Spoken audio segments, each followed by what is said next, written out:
Hey guys, good morning, welcome to my new vlog. So आज के vlog की शुरुआत हो रही है सुबह के 11 बजे।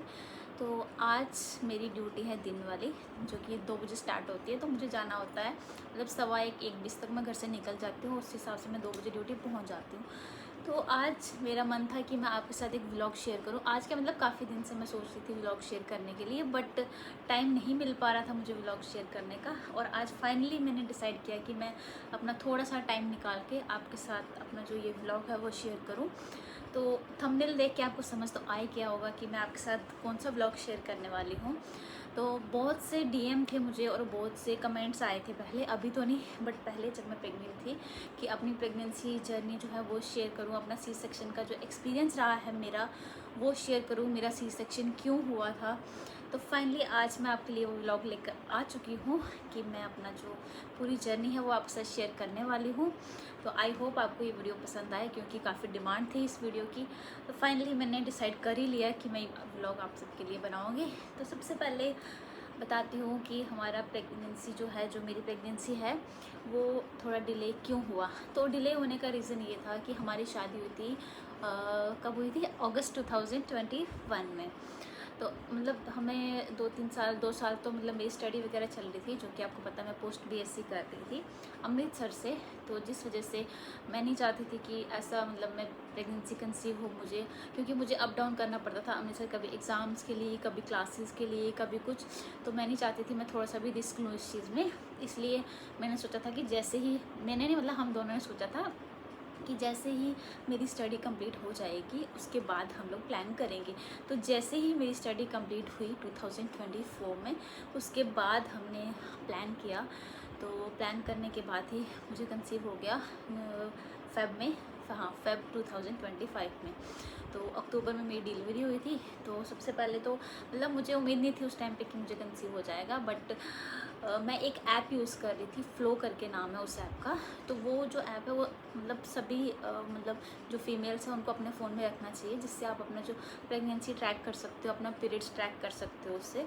तो वो ऐप मैंने कुछ ही दिन पहले डाउनलोड किया था अपनी एक फ्रेंड के सजेशन से कि हाँ वो ऐप डाउनलोड करके रखना अपने फ़ोन में।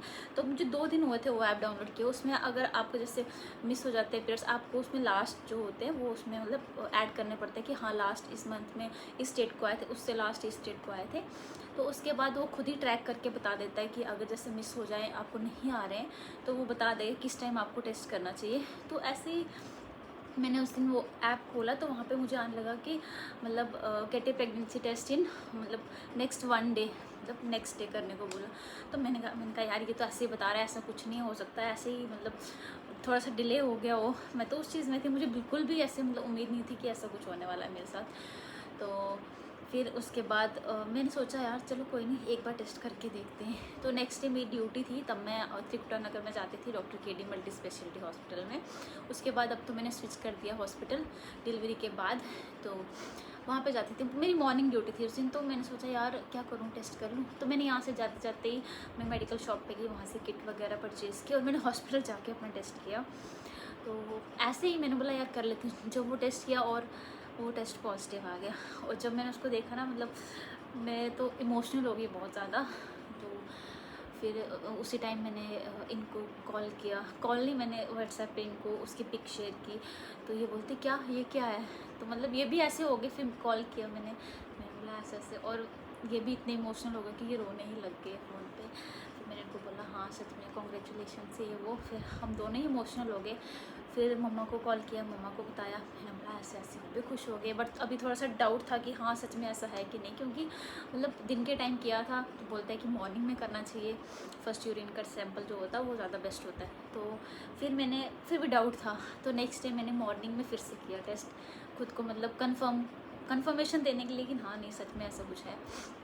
मम्मा ने भी बोला कि एक बार फिर से टेस्ट करना। तो नेक्स्ट डे मैंने मॉर्निंग में फिर से टेस्ट किया और फिर से वो टेस्ट पॉजिटिव आया। फिर हमें थोड़ी सी सेटिस्फेक्शन हो गई कि नहीं यार हाँ सच में ऐसा कुछ है। तो हम खुश थे बहुत। तो फिर उसके बाद डॉक्टर के पास गई, डॉक्टर विजिट्स में का पहले डॉक्टर से कंसल्ट कर लेते हैं, क्योंकि इस चीज़ में ज़्यादा डिले नहीं करना चाहिए। फिर नेक्स्ट मतलब 1-2 दिन में ही डॉक्टर से मैंने कंसल्टेशन ली। तो डॉक्टर नीरू खजूरिया हैं जम्मू में, बहुत अच्छे गायनेकोलॉजिस्ट है। मेरा पूरा केस उन्होंने ही देखा है, तो मैंने उनसे कंसल्ट किया सबसे पहले। तो मैं गई, उन्होंने फिर बोला कुछ नहीं, आप स्कैन करवा लो। उन्होंने स्कैन की डेट डाल दी, फर्स्ट वाला स्कैन, उसकी डेट डाल दी। फिर मुझे वेट था कि जल्दी से स्कैन हो, मुझे मतलब प्रॉपर कंफर्मेशन मिल जाए कि नहीं सच में पॉजिटिव ही है। तो होता ना, मतलब जब आप फर्स्ट टाइम आपको प्रेगनेंसी होती है तो आपको उतना मतलब नॉलेज नहीं होती इस चीज़ की, आपको लगता है कि नहीं यार सच में है कि नहीं है। तो और वैसे कोई सिम्टम भी नहीं थे कि मुझे वॉमिटिंग हो या वैसा कुछ, तो मैंने बोला मुझे तो कुछ ऐसा है ही नहीं है। फिर जैसे स्कैन हुआ, स्कैन जब मैंने हार्ट बीट सुनी बेबी की तो मुझे कंफर्म हो गया। तो वो मतलब सबसे बेस्ट फीलिंग होती है जब आप फर्स्ट टाइम अपने बेबी की हार्ट बीट सुनते हो। फर्स्ट स्कैन करवा दिया, फिर उसके बाद medicine, iron, calcium, folic acid, ये वो सब आपको पता ही रूटीन में जो चलती है वो चल रही थी। मेरी प्रेगनेंसी बहुत स्मूथ जा रही थी। और आपको पता आजकल प्रेगनेंसी में 5 स्कैन्स किए जाते हैं, किसी किसी को 6 होते हैं। पहले जब पैदा हुए थे तब 1 स्कैन भी नहीं करवाते थे, और मतलब हेल्दी बेबी पैदा होता। और आजकल 5 स्कैन होने के बावजूद भी इतनी कॉम्प्लिकेशंस है प्रेगनेंसी में। तो मतलब बहुत से लोग इस चीज़ को फेस कर रहे हैं। मैक्सिमम मतलब जो भी फीमेल्स हैं वो उनकी प्रेगनेंसी में कॉम्प्लिकेशन है, बट मेरी प्रेगनेंसी बहुत ही स्मूथ गई है। मतलब 7 मंथ्स तक तो बहुत अच्छी गई है, मुझे तो पता भी नहीं चलता था कि मैं प्रेग्नेंट हूँ। मैं यहाँ से ड्यूटी जाती थी हॉस्पिटल, और हॉस्पिटल यहाँ से था आई थिंक 17 किलोमीटर था, मतलब एक साइड से 17 किलोमीटर जाना, 17 आना, और वो भी स्कूटी पे खुद ड्राइव करके। मतलब आज मैं सोचती हूँ, बोलती यार सच में ऐसे में जाती थी। और साथ में प्रेगनेंसी में जाना, ऐसे तो चलो ठीक है, बट इतना रिस्क लेना। बट मेरी प्रेगनेंसी बहुत स्मूथ गई है। ड्यूटी जाना, अपना काम करना, मतलब एक्टिव, मतलब मैं बहुत ज़्यादा एक्टिव थी। सारे मुझे बोलते थे यार आराम से चला कर, बट मैं ऐसे भागती थी जैसे नॉर्मल, मतलब ऐसा कुछ है ही नहीं है वैसे। तो मतलब जितना बंदा एक्टिव रहे अपनी प्रेगनेंसी, उतना मतलब लास्ट तक आपका अच्छा जाता है। तो जैसे 7 मंथ मतलब जो ग्रोथ स्कैन था वो किया 7th मंथ, मतलब लेवल 2 का स्कैन जो था, लेवल 1 लेवल 2 सबसे मोस्ट इंपॉर्टेंट स्कैन होता है, वहाँ तक सब कुछ अच्छा जा रहा था। उसके बाद जब ग्रोथ स्कैन कराया, उसमें कॉल अराउंड नेक आ गई बेबी के। तो सबसे ज़्यादा मतलब बोलते हैं कि वैसे तो कुछ डॉक्टर्स जो हैं वो उसमें एनवीडी भी कर देते हैं, नॉर्मल वेजाइनल डिलीवरी कर देते हैं, बट आजकल डॉक्टर्स रिस्क नहीं लेते हैं। कुछ डॉक्टर्स बोलते हैं कि नहीं हम सी सेक्शन ही करेंगे। तो एक रीज़न वो था मेरे सी सेक्शन का कि रिहांशी के नेक में कॉर्ड थी, सिंगल लूप था बट थी। और दूसरा रीज़न ये था कि जब मैंने अपने ब्लड टेस्ट करवाए, उसमें जो LFT है, लीवर फंक्शन टेस्ट जो होता है, उसमें मेरा SCOT और SCPT जो था वो रेस था, ठीक है। तो उसके लिए डॉक्टर ने बोला था कि हम ज़्यादा डिले नहीं कर सकते आपकी डिलीवरी को। तो फिर उन्होंने मेरी मेडिसिन वगैरह स्टार्ट कर दी थी लीवर के लिए, बट फिर भी लास्ट तक मेरा वो रेस्ड ही रहा है, जिस वजह से उन्होंने बोला था कि हम आपका सी सेक्शन ही करेंगे, एक तो कॉर्ड के लिए और ऊपर से आपके LFT रेस्ड हैं, तो उसके लिए हम डिले नहीं कर सकते, क्योंकि इसके बाद अगर हम थोड़ा डिले करते हैं तो कॉम्प्लिकेशंस आ सकती हैं। बट उसके बावजूद भी मेरी प्रेगनेंसी अच्छी गई है, मतलब उससे कोई मेरे को साइड इफ़ेक्ट नहीं हुआ, कोई कुछ प्रॉब्लम नहीं हुई है। फिर मैंने थोड़ा सा ना कंट्रोल कर दिया अपने, मतलब ये जो भी फ्राइड चीज़ें होती हैं, बाहर का जंक फूड खाना थोड़ा सा अवॉइड कर दिया, ताकि थोड़ा सा मैं ठीक रहूँ। तो उसके बाद ठीक रहा। फिर मैंने अपना डिप्सी स्कैन कराया, जो कि शुगर का स्कैन, उसमें मतलब शुगर टेस्ट होता है, डिप्सी करवाया। तो वो भी थोड़ा सा मतलब बॉर्डर लाइन पे आया, तो डॉक्टर ने बोला आपको शुगर बंद करनी पड़ेगी, बट शुगर भी फिर मैंने बंद कर दी उसके बाद। और जब नेक्स्ट टाइम जब करवाया, फिर वो नॉर्मल आ गया था अपने लेवल पे। फिर मैंने उतना ज़्यादा मतलब परहेज़ नहीं किया, नॉर्मल सा थोड़ा किया बट उतना नहीं किया। तो उसके बाद 7-8 मंथ तक ठीक चला। फिर जब लास्ट मैंने डॉक्टर को दिखाया, तो उन्होंने बोला कि जैसे ही 36 वीक्स कंप्लीट होते हैं, हम आपकी जो सी सेक्शन है आपका वो कर देंगे, क्योंकि हम ज़्यादा रिस्क नहीं लेना चाहते, ज़्यादा लेट नहीं करेंगे ताकि बाद में कोई कॉम्प्लिकेशन हो। फिर मैंने भी बोला ठीक है। फिर मैंने हस्बैंड को बताया कि ऐसे डॉक्टर बोल रहे हैं, आप जल्दी से आ जाओ घर, क्योंकि अब वो तो होने चाहिए ना उस टाइम पे। फिर वो भी मतलब मैंने 8 मंथ्स हो गए थे, और 9 मंथ जब स्टार्ट हो रहा था उस टाइम पे मैंने हॉस्पिटल से ऑफ लिया। मतलब 22 अक्टूबर को बेबी का बर्थ हुआ था, और 1 अक्टूबर से मैंने ऑफ लिया था, और 2 और 3 अक्टूबर को ये भी घर आ गए थे छुट्टी। तो डॉक्टर ने बोला 21 को हम आपकी डिलीवरी करेंगे, बट 21 को थी दिवाली। तो मैंने बोला यार दिवाली मुझे घर पे बनाने दो। मैंने डॉक्टर को बोला, मैंने कहा मैम मुझे दिवाली घर पे करनी है, तो आप उसके नेक्स्ट डे कर लो। फिर डॉक्टर ने बोला ठीक है 22 को कर लेंगे हम। फिर फाइनली 22 की डेट जो है वो डिसाइड हुई थी हमारे सी सेक्शन के लिए। फिर हमने पंडित को भी कॉल करके पूछ लिया, क्योंकि पहले से प्लान थी, सी सेक्शन प्लान था, तो फिर पंडित को पूछना तो बनता था। फिर उन्होंने बोला कि ये जो 3-4 दिन है ये अच्छे हैं, क्योंकि एक तो पूजा हॉलीडेज वगैरह है, दिवाली है और धनतेरस है, विश्वकर्मा, ये सब है, तो उस वजह से वो अच्छे दिन है सारे, आप किसी भी टाइम करवा सकते हैं। फिर 22 का डे डिसाइड हुआ। तो उससे पहले 10 को करवा चौथ था, करवा चौथ मनाया, दिवाली मनाई, रात को दिवाली मनाई और सुबह चले गए हॉस्पिटल। तो मेरी जो डिलीवरी हुई थी वो हुई थी अपने जहाँ मैं जॉब करती थी हॉस्पिटल में, वहीं पे। और मैंने पहले से ही बोला हुआ था कि हाँ मैंने यहाँ पे डिलीवरी करवानी है, बट डॉक्टर मैंने आउटसाइड से लिया था अपना, जिसको मैं दिखाती थी पहले ही। तो फिर मॉर्निंग में 5 बजे हम लोग चले गए। ऐसे ही प्रोटोकॉल होता है कि अगर नेक्स्ट डे आपका सी सेक्शन है या कोई भी ऑपरेशन है तो आपको पहले दिन ही रात को एडमिट होना पड़ता है हॉस्पिटल में। बट मैं वहाँ जॉब करते थे तो मैंने बोला यार रात को मैं तो नहीं आऊँगी, मैं मॉर्निंग में आ जाऊँगी 5 बजे। तो फिर हम लोग सुबह 5 बजे ही निकल गए हॉस्पिटल के लिए। अपना बैग वगैरह जो है वो पहले रेडी कर दिया था। तो अगर आपको ये चीज़ जाननी है कि हॉस्पिटल बैग में क्या क्या रखना होता है, मतलब जो मदर है उसके लिए और बेबी के लिए, तो उसके लिए मैं आपके लिए एक अलग से व्लॉग बना दूँगी। आप कमेंट में बता देना तो मैं बना दूँगी। तो उसके बाद हम लोग सुबह 5 बजे चले गए हॉस्पिटल। वहाँ पे गए तो सारा स्टाफ अपना था, नोन था सारा स्टाफ, तो वो पहले से ही रेडी था। उनको मैंने पहले ही रात को कॉल करके बोल दिया था कि मैं सुबह 5 बजे आ जाऊँगी। तो पहले से मेरी जो फाइल है वो प्रिपेयर थी, उनको मैंने अपनी डिटेल्स बता दी थी। तो फाइल वगैरह रेडी थी। यहाँ से गए, फिर उन्होंने मेरे को प्रिपेयर किया, कैनुलेशन वगैरह की। तो मतलब स्टाफ डर रहा था क्योंकि एज ए मतलब टीम लीडर में मैंने वहाँ पे जॉब की है। तो स्टाफ जो है वो थोड़ा था कि कैनला हम इनको लगाएंगे, इनको शायद डबल प्रिक ना हो जाए। मैंने बोला यार लगा तू, मैं मतलब खुद ऐसे करके हाथ दे रही थी। मैं कहा यार लगा दे, यहाँ पे कुछ नहीं होता, मैं बोल रही हूँ ना लगा दे। मैंने खुद वेन बताई कि यहाँ पे लगा दे। तो फाइनली स्टाफ ने लगा दिया और वो फर्स्ट पिक में ही लग गया था कैनला।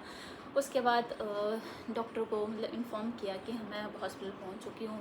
एनेस्थेटिक को इन्फॉर्म किया गया, पीडियाट्रिशियन को इन्फॉर्म किया गया, सबको इन्फॉर्म कर दिया कि पेशेंट आ चुका है। पेशेंट तो नहीं थी वैसे भी, स्टाफ थी उस हॉस्पिटल की, बट उनके लिए तो पेशेंट थे ना उस टाइम पे। फिर उसके बाद मुझे ओटी में ले जाया गया। मैं वहाँ से ओटी गई, 3rd फ्लोर पे ओटी थी, वहाँ पे गए हम। तो वहाँ पे स्टाफ सारा अपना ही था। तो मुझे उतना डर नहीं था क्योंकि अगर आप पहले से जैसे मेडिकल लाइन में हो तो आपको, अब जैसे मैं मुझे पता था कि ओटी में जाके मेरे साथ क्या होने वाला है, पहले क्या होगा, मुझे एनेस्थीसिया दिया जाएगा, फिर मुझे मतलब कैसे मतलब कट लगाया जाएगा, सब पता था कि कैसे बेबी की डिलीवरी होती है। तो मेरे को बिल्कुल भी डर नहीं था कि मेरे साथ क्या होने वाला है क्या नहीं, मतलब बिल्कुल भी। ऐसे मैं बड़े आराम से चिल मूड में गई थी। बट घर वाले जो थे वो नर्वस थे कि हाँ यार ये जा रही है, मम्मा तो रो रहे थे बाहर जब मैं एंटर की, बट मैं हंस के जा रही हूँ ओटी में। फिर जब ओटी में गई वहाँ पे मुझे एनेस्थीसिया दिया गया। तो एनेस्थेटिक जो थे वो भी नोन थे क्योंकि अपने हॉस्पिटल के थे। तो उन्होंने बताया कि हाँ ऐसे ऐसे हम देंगे एनेस्थीसिया, एक्सप्लेन किया मुझे पूरा प्रोसीजर। तो मैंने कोई बात नहीं, मैंने आराम से, मेरे को बिल्कुल मतलब इतना सब प्रिक ही होता वो, मुझे तो बिल्कुल फील ही नहीं हुआ कि मुझे एनेस्थीसिया दिया गया है। तो उसके बाद मैम आए डॉक्टर, फिर उनसे बात हुई, फिर उन्होंने बोला मतलब अच्छे से बात की, बहुत अच्छे से मेरी डिलीवरी कंडक्ट करवाई उन्होंने। उसके बाद फाइनली डिलीवरी हो गई और रिहांशी हो गई, रिहांशी का बर्थ हो गया। तो मुझे तो पता चल गया था कि बेटी हुई है। तो मैं बहुत ज़्यादा खुश थी कि हाँ यार मुझे तो बेटी ही चाहिए थे, क्योंकि पूरी प्रेगनेंसी में सब मेरे को बोलते थे कि यार तेरे को बेटा होगा, तेरे को बेटा होगा, क्योंकि बहुत ज़्यादा एक्टिव थी मैं। बट मुझे माइंड में कहीं ना कहीं ये था कि नहीं यार मुझे बेटी होगी पक्का।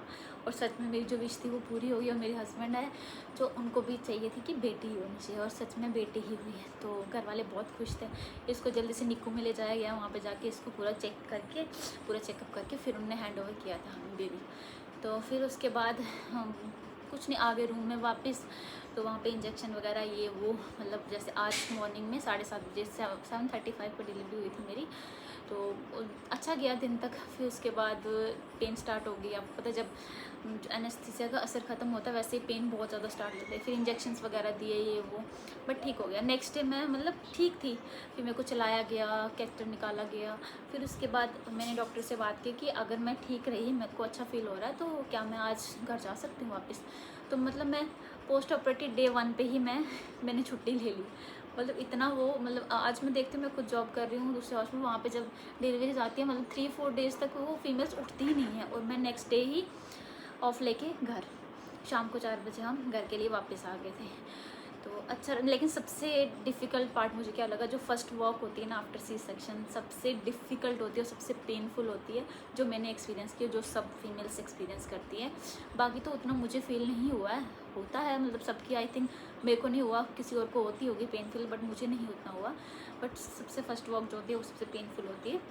उसके बाद आहिस्ता आहिस्ता मैं रिकवर हो गई और मेरी रिकवरी बहुत अच्छी गई है। अभी मेरी मतलब डिलीवरी को 9 मंथ्स हो चुके हैं, 9 मंथ प्लस हो चुके हैं। तो मुझे बिल्कुल भी पता नहीं चलता कि मेरा सी सेक्शन हुआ, और स्कार भी नहीं है, क्योंकि जो स्टिचेस थे वो दूसरे वाले लगाए गए थे जो आजकल लगाते हैं, जिसमें स्कार नहीं दिखता है, तो बहुत अच्छी गई है। नहीं तो मतलब जो भी फीमेल्स है वो बोलती है हाँ मुझे कमर में दर्द है, मुझे इंजेक्शन की दर्द है, एनेस्थीसिया की पेन नहीं होती है।